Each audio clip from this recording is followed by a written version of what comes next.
Bill, I'll ask you this question. When one of your de facto titles as American president is leader of the free world, shouldn't you realize there's maybe something to American exceptionalism? But he never said that he said, look, all he did was say... He said there wasn't. He said he hated America, that it was the worst country on the planet. I heard it. And that he wished we had lost the Cold War. I was okay. when he said I am going to go out on a limb and say I'm against all those things. I did not read that in the transcript. Really? That was a direct quote. Yeah, I apologize, Andy. Touche. Right. Okay. Terrible. People aren't going green. Essie, you said this isn't the green stuff isn't working because environmental causes are for rich people. Yeah. I don't know that that's it, at least not completely. I think if you had like a light bulb that might be better for the environment and it cost the same or maybe even a little more but did as good a job, I think people would buy it. I think the problem is a lot of these products are crap and don't do the jobs and they cost more, so why would anybody buy them? Yeah, but don't underestimate the "and they cost more" part. That's a huge problem. When I go to Whole Foods and I have to spend $7 on organic asparagus that I could get for $3 at my local grocery store, that's a huge factor. I think that's a huge factor for a lot of people. Once you're buying asparagus, you're rich. Yeah, thank you. Once you're buying asparagus, okay. you're rich. Also, I just outed where myself. where you're buying it. Also, get an air freshener for your bathroom. Okay. And also, don't you think this part of this is sort of the doing this for your own good streak of Americanism clashing with the libertarian streak of Americanism, where you just, after a while, you just get tired of people telling you, oh, you gotta buy green, do this, it's good. And after a while, you're just like, you know what? Now I'm purposely not doing it because I'm tired of you telling me I have to do it. But you can also do things good because you want to. You can also say, if we all do this, it'll make things better, and that makes me happy. It's not against your self-image, your self-interest to help people. No, I agree with that, but it's just when you're constantly beaten over the head with it, after a while, don't you? I'm not saying it's not even a childish reaction, but the reaction is just sort of like, shut up, I don't want to hear it anymore, I'm not doing it. Now, was that second person singular or plural? Do you mean me personally? Shut up, I don't want to hear it anymore? No. Because you're speaking for me perfectly. No, it was the pluperfect. Okay, good. Yes. I don't know what that means. Getting back to cheese again. Wow. Gregolog and bullying. Greg, I Googled Patrick Semmel. Yeah. Sadly, the only hits were pretty much your Gregolog. I knew it. Yeah, whatever you did to him, you destroyed him. Yeah. Yeah. What about fudge? It sweats. I don't think fudge sweats, actually. It does, too. No, I think what's going on there is... Come in here, you wimp. I think that's condensation, Penn. Is it condensation? If it's condensation, cheese doesn't sweat either. Cheese does If you're sweat. talking sweat, literally sweating, no, cheese doesn't sweat. No, if you're using sweat colloquially, then fudge sweats too. I don't believe it's the fudge that's sweating. I believe the moisture is coming from outside the package and working its way in through some kind of mitosis or meiosis situation. Wrong. Die. You can't Who would prove have that. thought that the cheese can't sweat prove that. factor would be the running argument tonight? Yeah, Out of all the topics, that one eluded I me. know. And just lastly, Greg, I have absolutely no wrong. problem with demonizing the two creeps who caused that Tyler Clementi kid to kill himself. And I do think they meant to hurt him. I don't understand how you can say they didn't mean to hurt him. I think that in a living situation, in a dorm, people do stuff all the time. It sounded like to me that they put up this webcam. They looked at it for like 20 seconds or something. They went on, and I don't think they were making fun of the guy. I think it was just the guy. The guy had gay friends. The guy, I think, was just saying, look what he's doing, and then making out with a guy, and it was silly. But do you honestly believe that they wanted to hurt him? Yes, I don't think they thought he was going to kill They himself. certainly Obviously, meant but to hurt him, didn't mean to kill him. Yeah. They weren't doing it because certainly meant to they hurt really liked the dude. Yeah, they certainly meant to hurt him, Yeah. didn't mean to kill him. Right. All right. Okay. Now that Penn and I finally agree, I'm done. Okay. good. That worked out Go away. nicely. Yeah. And I'm taking down your webcam. Fudge sweats. All right. Coming up, what's Harrison Fudge Ford's new movie about? Fudge sweats. I'm sure he'll be telling some other show. Fudge sweats. So, what will I ask Penn from Penn and Teller?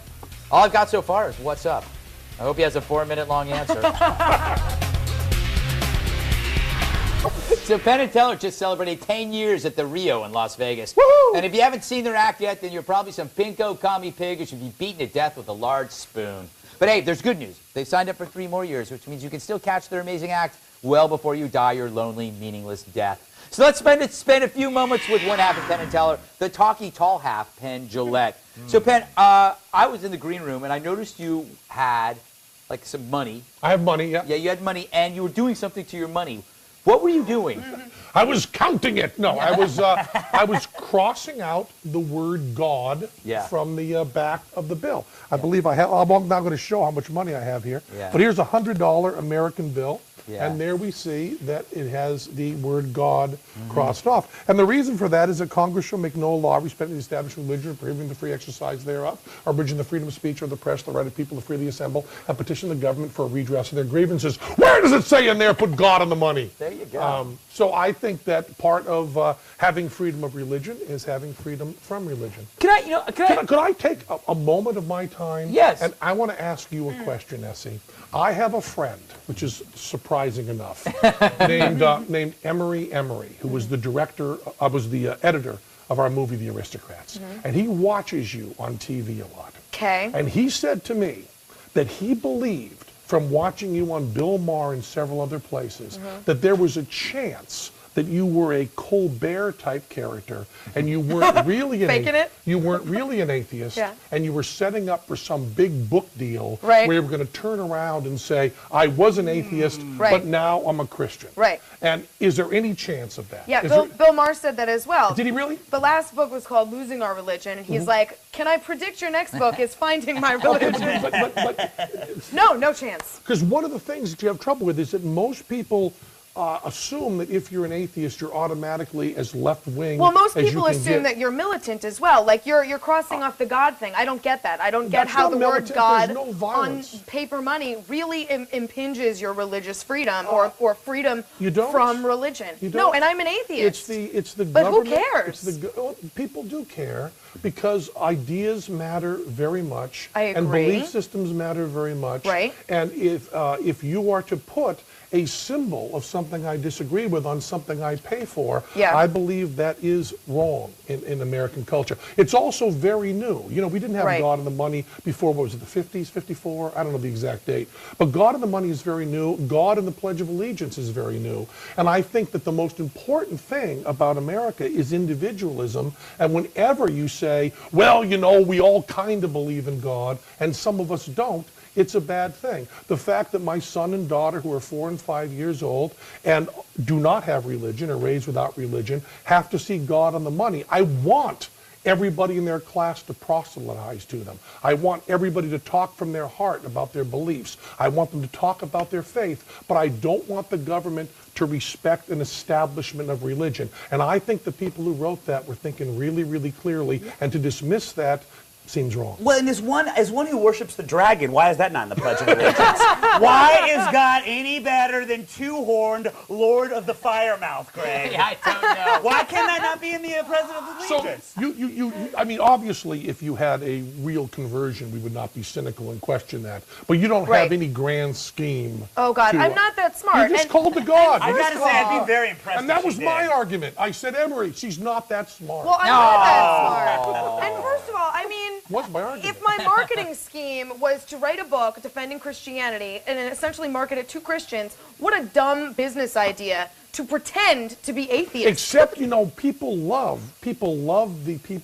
Many people say, well, you know, I used to be atheist and then I saw the light. Oh, I love those stories. It's a wonderful story. Yeah, those are great stories. The kind of thing. So, you know, no one's done one of those cynically and publicly yet. You know, I guess it was someone with the Insane Clown Posse. Yeah, which was awesome. Yeah, I mean, I don't really understand it. Someone just told me about it. By the way, I want to take a break right now, and we're but I going was to just continue this asking if you were the conversation. Insane Or we might Posse. just continue it through the break. Well, I hide under here. Fudge sweats, people! Don't forget to Just buy my tease. book, Bible of Unspeakable Truths. Ben wrote the foreword. Get I your did. copy at I did write Amazon.com. the A great foreword, by the way. Thank you. He did it without even reading the book. All right, stick around. Come back. We got more.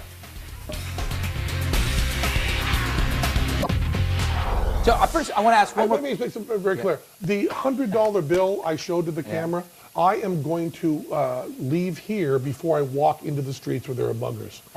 just in case someone's watching and going, hey, wait, we can catch him coming out of the building. not on him. He has $100. The only person you have to worry about is Bill, because that takes care of his 8-ball. Exactly. Well, also, he's very right in the fact that none of our viewers are aware that we're not live either. They're way too stoned to do the math, Craig, and be like, let's go now and get him at 3. Before I want to talk to you about some political stuff, but I have a question.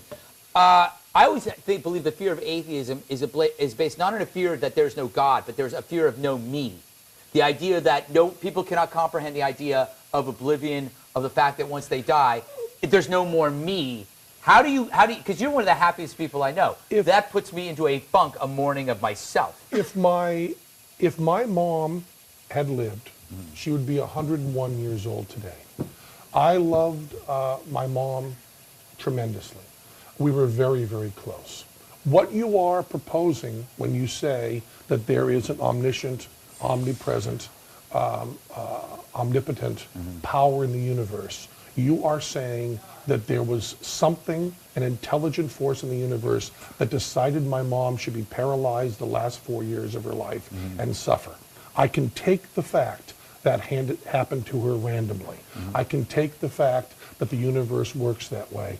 Trying to postulate some sort of being that chose my mom to suffer is more horrific than any hell or any emptiness in the universe that you can possibly conjure up.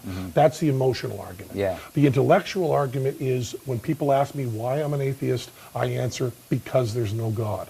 And that's not a snotty answer. The answer is not how you feel or what you want to believe. Although wanting to believe that there is an omniscient force in the universe that wanted to make my mother suffer is horrific. The truth is we have no evidence of that. Richard Feynman, the Nobel Prize-winning physicist, said that if he had to face God, they asked him, what would you say to God about being an atheist? And Richard Feynman responded, you should have given us better evidence. There just isn't that much evidence. So the joy of being an atheist is the joy that what we have is each other and love. And my mom gave me so, and my dad too, and my sister, gave me so much unconditional, beautiful, beautiful love that to ask for something beyond that in the universe is greedy, unpleasant, and petulant. Well, and also it's like not only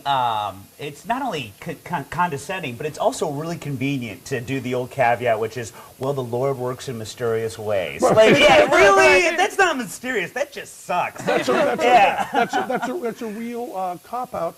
And I also think that it makes us think about how valuable life is and how well we have to treat each other. Yeah, you're right. And it talks about the preciousness of what we have right now. And when people say to me that they can't understand how I can be an atheist, I feel this sadness because I feel, well, don't you have enough love from your family and your friends? Don't you have enough love flooding in that you have to try to get it somewhere else? I mean, no matter how much love you can postulate a God having, it's not as great as the love that my family had for me. Yeah, I got to move on. I got to move. The only thing is, it's because of that love that you want to see them later. It's why you want to be with them. It's why you want to be with your mother and father. At least I do. I just want the 72 good. virgins. Yeah, that's all I want, baby. It's so good. You're that's one all of the you get. that's all you get. You're one of the 72 virgins. Well, we'll hang out and talk about it. We got to move on. Postgame Roundup with TV's Andy Levy. See recent clips, foxnews.com/redeye. But